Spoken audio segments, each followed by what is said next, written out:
تو جب یہ کہنے لگے کہ یا الملأ، پھر حضرت سلیمان نے ان کو تو بھجوا دیا۔ جب وہ چلے گئے تو کہنے لگے کہ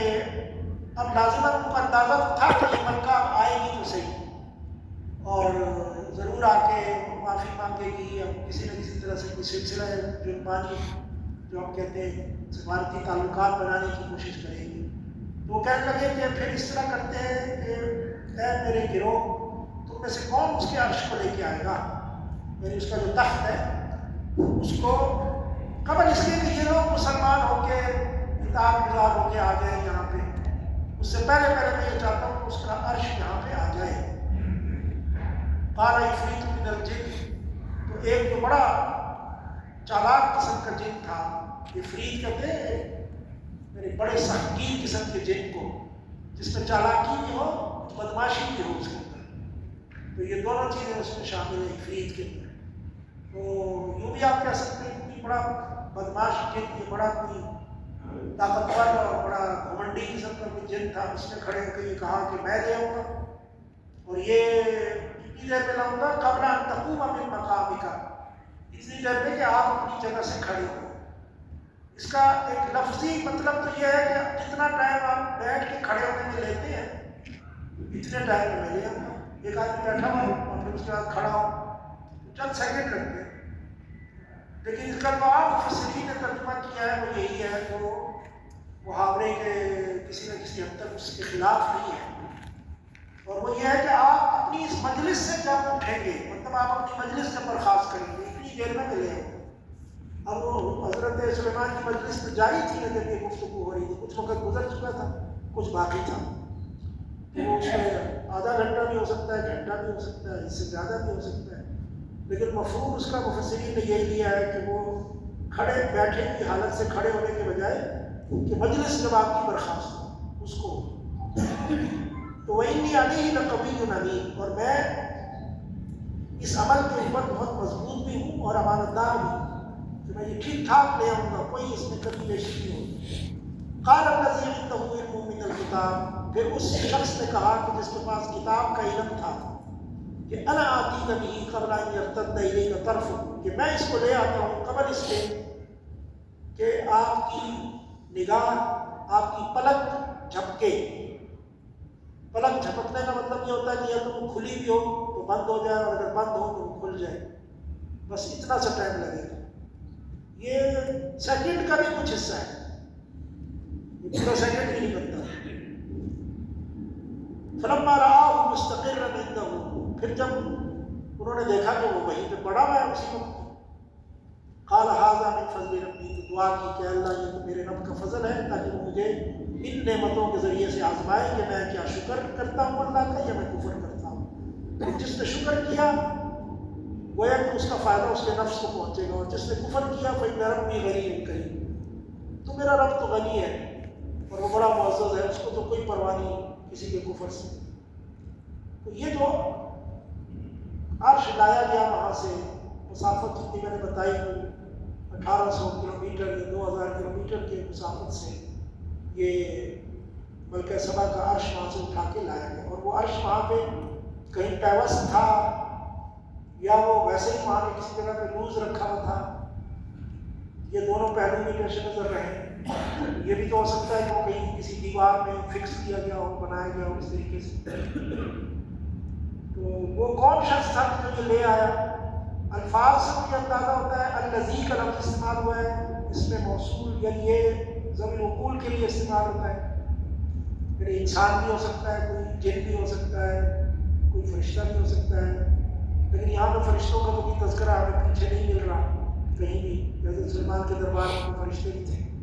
البتہ پرندے تھے، جنات تھے اور انسان تھے،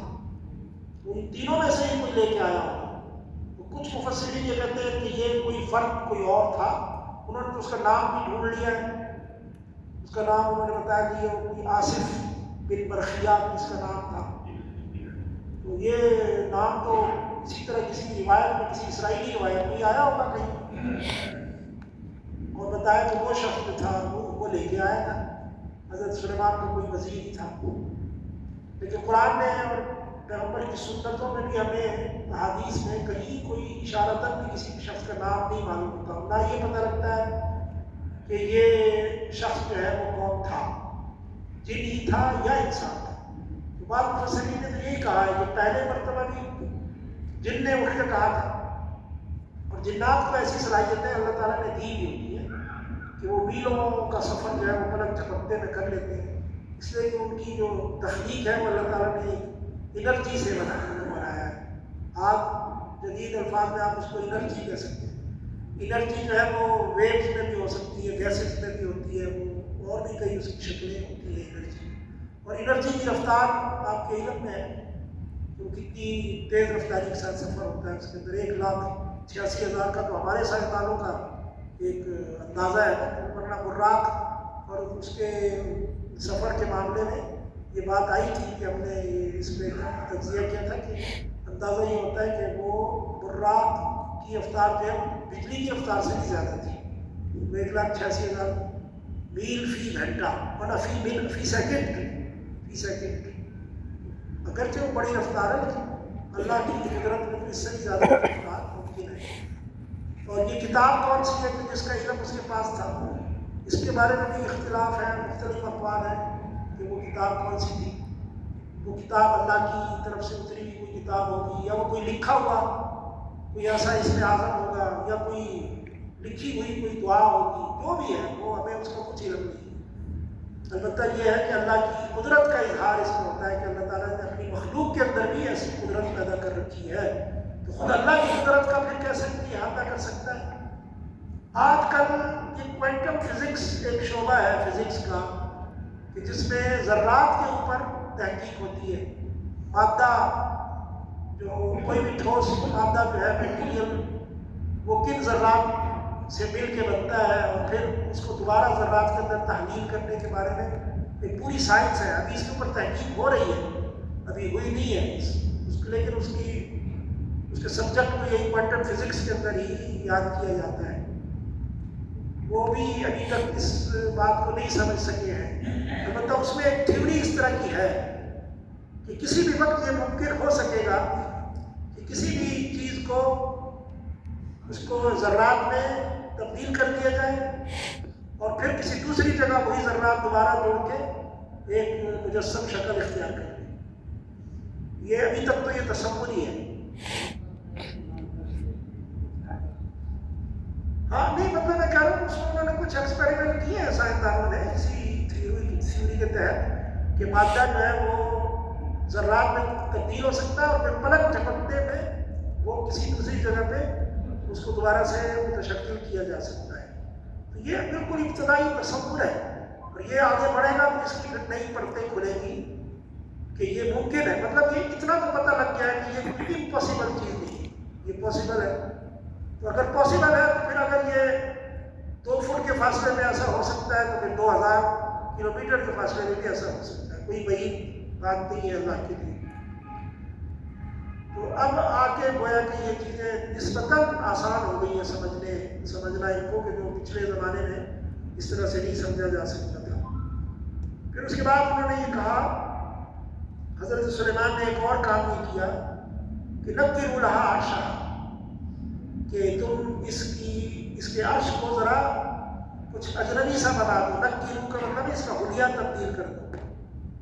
تاکہ ہم یہ دیکھیں کہ یہ ملکہ جو ہے وہ اس کو پہچان سکتی ہے،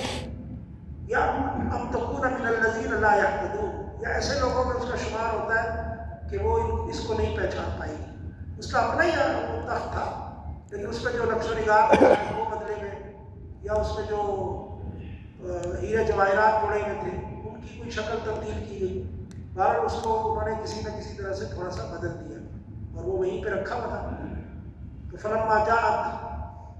قیل اہٰذا عرش، تو جب وہ آ گئی حضرت سلیمان کے دربار میں تو پوچھا گیا، اس سے کہا گیا کہ یہی تمہارا عرش ایسا ہی ہے، یعنی تمہارا تخت ایسا ہی تھا۔ یہ نہیں کہا کہ یہ تمہارا عرش ہے، بلکہ کہا کہ تمہارا تخت ایسا ہی تھا۔ تو اس نے کہا کأنہ، لگتا ہے کہ یہ وہی ہے۔ اس نے بھی یقینی بات کی اس لیے کہ چونکہ تبدیلی ہو گئی تھی تو اس کی بات بھی 100% یقینی تو نہیں ہو سکتی تھی، اس کو بھی اتنی جلدی نہیں، کیونکہ آتے ہی اس کو عرش دکھایا گیا اور کہا گیا بتاؤ یہ وہی ہے۔ وَأُوتِينَا الْعِلْمَ مِنْ قَبْلِهَا وَكُنَّا مُسْلِمِينَ، اور ہمیں اس بات کا علم ہمیں دے دیا گیا تھا اس سے پہلے، وَكُنَّا مُسْلِمِينَ، اور ہم جو ہیں وہ مسلمان ہیں۔ مطلب یہ کہ اس نے یہ کہا کہ ہمیں کچھ نہ کچھ بھنک تو پڑ گئی تھی، کچھ اطلاع ہمیں مل گئی تھی کہ ہمارے دربار سے تخت جو ہے وہ اٹھا لیا گیا ہے اور وہ کہیں چلا گیا ہے، اور جس طرح کا وہ تخت تھا اور جس طرح پلک جھپکتے میں وہ غائب ہوا، اس سے اس کو یہ اندازہ ہو گیا تھا کہ یہ کوئی ما فوق الفطرت قوت ہے کہ جو اس جگہ کار فرما ہے، لہٰذا ہمیں اس بات کا اندازہ ہو گیا تھا کہ آپ کوئی ایسے عام انسان نہیں ہے، بلکہ آپ کے ساتھ جو قوتیں ہیں وہ قوتیں بالکل مادی قوانین کے مطابق وہ ان کے قابو میں نہیں آ سکتی، وہ بالکل کچھ اس سے ماورا قوتیں ہیں۔ وَكُنَّا مُسْلِمِينَ، اور پھر اس نے اعلان کر دیا کہ اب تو ہم جو ہے وہ تو مطیع ہیں، آپ فرمانبردار ہیں۔ اس لفظ سے کچھ لوگوں نے یہ استدلال کیا کہ اس نے اسلام قبول کر لیا تھا ملکہ نے، اور پھر اسلام قبول کرنے کے بعد پھر وہی داستان آ رہی ہے کہ جناب حضرت سلیمان علیہ السلام نے اس کو دیکھا تو اس کا حسن و جمال بہت زیادہ تھا، اور کسی نے ان کو یہ بتایا تھا کہ یہ کسی جن کی اولاد ہے، یہ بلکہ سمجھ ہے جن کی اولاد ہے، تو اس کے بدن میں کچھ جنوں کے کچھ خواص وہ بھی اس میں پائے جاتے ہیں، تو وہ پھر انہوں نے ایک تدبیر کی کہ میں اس کے بدن کو بھی ذرا ٹھیک طرح سے میں دیکھ سکوں کہ یہ کیسی ہے، تو انہوں نے وہ فرش جو بنایا تھا استقبالی ڈائس کہہ لیں یا اس کا جو ریپ تھا جس پہ بادشاہ وغیرہ چل کے جاتے ہیں، جو آج کل ریڈ کارپٹ جو ہم کہتے ہیں، وہ ریڈ کارپٹ کی جگہ پہ انہوں نے ایک ٹرانسپیرنٹ کرسٹل کا ایک فرش بنوا دیا تھا، اور وہ اتنا شفاف تھا اور اس قدر اس کی صنعت ایسی تھی کہ دیکھنے سے پتہ نہیں لگتا تھا کہ یہ شیشہ ہے یا پانی ہے، بالکل ایسا لگتا ہے جیسے موجیں ہوں وہاں پانی پورا چل رہا ہو، اور یہ بھی ممکن ہے کہ وہ کوئی 3D ٹائپ کی کوئی چیز ہو، اس کے اوپر جو افیکٹ ہوں گے لائٹ کے افیکٹس، وہ 3D افیکٹس ہوں کہ وہ ہو تو ایسا اسپورٹ میدان، لیکن اس کے اندر لہریں یا پانی کا ہلنا نظر آ رہا ہو، اور یہ آج کل کی سائنس کے حساب سے تو یہ بالکل آسان کام ہے کہ سادے سے فرش کے اوپر بھی سمندر بنا لیا جاتا ہے، لیکن یہ کم از کم اتنا تو تھا کہ تھا ٹرانسپیرنٹ کرسٹل شفاف شیشے کا، اور اتنا عمدہ شیشہ تھا کہ اس کا کوئی آج تصور بھی نہیں کر سکتا کہ اتنا شفاف شیشہ اور اس کی صنعت بنانے کا ایسا طریقہ کہ وہ جب بن جائے تو لوگ دیکھ کے کہیں کہ اچھا یہ تو پانی کا تالاب لگ رہا ہے، وہ شیشہ نہیں ہے۔ تو وہ گویا حضرت سلیمان نے ان داستان بیان کرنے والے لوگوں کے بقول وہ اس لیے بنوایا تھا کہ اس کو دھوکا ہوگا کہ یہ پانی ہے، اور پھر وہ ضرور اپنے کپڑے وغیرہ اوپر اٹھائے گی، تو وہی ہوا کہ اس نے سمجھا کہ وہ پانی ہے۔ جب وہ حضرت سلیمان کے ساتھ چلی تو اس نے ایک دم سے اپنے جو بھی جوبہ وغیرہ پہنا ہوا تھا اس کو اٹھا لیا، اور اس کی پنڈلیاں بالکل نمایاں ہو گئی، تو پنڈلیوں پہ حضرت سلیمان نے دیکھا کہ اس کو تو کافی بال ہے، تو ان کو گویا کہ اس کی تصدیق ہو گئی کہ یہ ضرور کسی جن کی اولاد ہے۔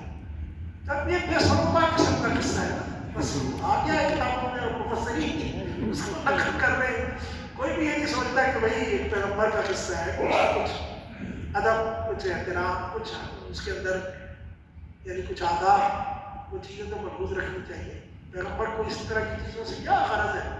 اللہ تعالیٰ چاہے تو دنیا کی حسین و جمیل خاتون جو ہے وہ لا کے اس کے عقد میں دے دے، اللہ تعالیٰ کی مشکل کام ہے، بس وہ کوشش یہی ہوتی ہے کہ جہاں کہیں مرد اور عورت کا قصہ آ جائے اس کو انجام تک پہنچانے کا طریقہ یہی ہوتا ہے کہ اس کو داستان آرائی کے ذریعے کلائمیکس تک پہنچائے گا، اور وہاں پہ یہی ہوتا ہے کہ یا وصال ہوتا ہے یا فراق ہوتا ہے، عموماً لوگ وصال کو زیادہ پسند کرتے ہیں، تو انہوں نے بھی یہی کہا کہ اس بات میں حضرت سلیمان نے ملکہ سبا سے شادی کر لی تھی، حالانکہ کوئی دلیل اس کی نہیں ہے، بالکل کوئی بھی اشارہ کنایا وہ اس طرح کی کوئی بات، پیغمبری کا پورا ایک منصب ہے ایک طرف جس میں توحید ہے، اللہ تعالیٰ کی عظمت ہے، اللہ کا پورا نظام ہے، اس کا پورا دین ہے، اس کا پورا حیا، ناموس اور اخلاق کا پورا نظام، ایک طرف وہ کیفیت ہے کہ نبی نے وہ سب چیزیں نافذ کر دی، اور دوسری طرف خدا کا خاصہ وہ نبی نفسیاتی طور پر اتنا کمزور ہے کہ وہ کسی خاتون کو دیکھے تو جناب اس پہ فریفتہ ہو جائے، یہ کس طرح کی بات ہے کہ سمجھ نہیں آتی کہ اتنے بڑے بڑے لوگ ہیں جنہوں نے یہ تفسیریں لکھی ہیں. بہرحال ہے تو انسان، ہو سکتا ہے ہمارے اوپر گستاخی کا کوئی فتویٰ لگائے کہ یہ کون ہے کہ جو مفسرین پہ اس طرح کی بات کرتا ہے. بہرحال یہ چیزیں ہیں اور بہت سارے لوگوں نے اس پہ تبصرہ کیا ہے. تو پھر مطلب اس قصے میں یہ بھی ہے کہ پھر وہ حضرت سلیمان نے پھر کسی کے ذمے لگایا، کسی جن کے ذمے لگایا کہ تم بھی پہچان سکتے ہو اور یہ اس کی ساخت میں یا اس کی پنڈلیاں کیسے صاف ہو سکتی ہیں. تو پھر یہاں تک بھی ہے کہ جناب انہوں نے ایک کیمیکل ایجاد کیا کہ جس سے یہ بال وغیرہ صاف ہو جاتے ہیں. اس طرح کی چیزیں لکھی ہوئی ہیں باقاعدہ. تو بہرحال یہ ہوا کہ حضرت سلیمان لے کے اس کو آگے بڑھے اور کہا کہ ادخلی الصرح، اب ذرا اس محل میں آؤ، ہمارے اس محل میں جس میں ہم رہتے ہیں. تو اس نے جب دیکھا تو کہنے لگی کہ وہ مطلب حسیبت لجۃ، اس نے سمجھا کہ یہ تو پانی ہے. وکشفت عن ساقیہا، اور اس نے اپنے پنڈلیوں سے کپڑے کو ہٹا دیا. قال انہ صرح ممرد من قواریر، صرح اصل میں کسی بھی صنعت کو کہتے ہیں، کسی بھی بنی ہوئی چیز کو یا کسی بھی بہترین نمونے کو. اور صرح ایک بڑی بلڈنگ کو بھی کہتے ہیں اس لیے کہ وہ بھی ایک شاہکار ہوتا ہے. تو حضرت سلیمان نے یہ فرمایا کہ بھئی یہ پانی نہیں ہے، تم ڈر نہیں ہو اور تم نے اپنے کپڑے اوپر اٹھا لیے، فکر نہیں کرو، یہ اس سے کچھ نہیں بھیگے گا، بلکہ یہ ہے صرح ممرد من قواریر، یہ ایک ایسا شاہکار ہے کہ جو انتہائی صاف شفاف شیشے سے بنایا گیا ہے. قواریر، یہ قارورت کی جمع ہے. قارورہ آج کل بھی شیشے کی بوتل کو کہتے ہیں، چھوٹی سی شیشی ہوتی ہے، اطباء عموماً اس کو قارورہ کے لفظ سے یاد کرتے ہیں. قالت ربی انی ظلمت نفسی، تو وہ بڑی شرمندہ ہوئی اور اس نے کہا کہ میرے رب، میں نے بڑا ظلم کیا اپنے اوپر، اور میں اب اسلمت مع سلیمان للہ رب العالمین. یہ جو قوم تھی مکہ سبا کی، ان کے ہاں بھی توحید معروف تھی، ایسا نہیں کہ توحید معروف نہیں تھی، ان کے ہاں بھی یہ دعوت موجود تھی پیغمبروں کی. لیکن ایک تمدن زمانہ کے نتیجے میں جو گمراہی آ گئی تھی، اس کے نتیجے میں وہ لوگ سورج کی پرستش کر رہے تھے اور اللہ کی توحید کو بھول چکے تھے. لیکن اب اس کو سب چیزیں یاد آ گئی. اس نے کہا میں سلیمان کے رب کے اوپر ایمان لاتی ہوں. وَلَقَدْ أَرْسَلْنَا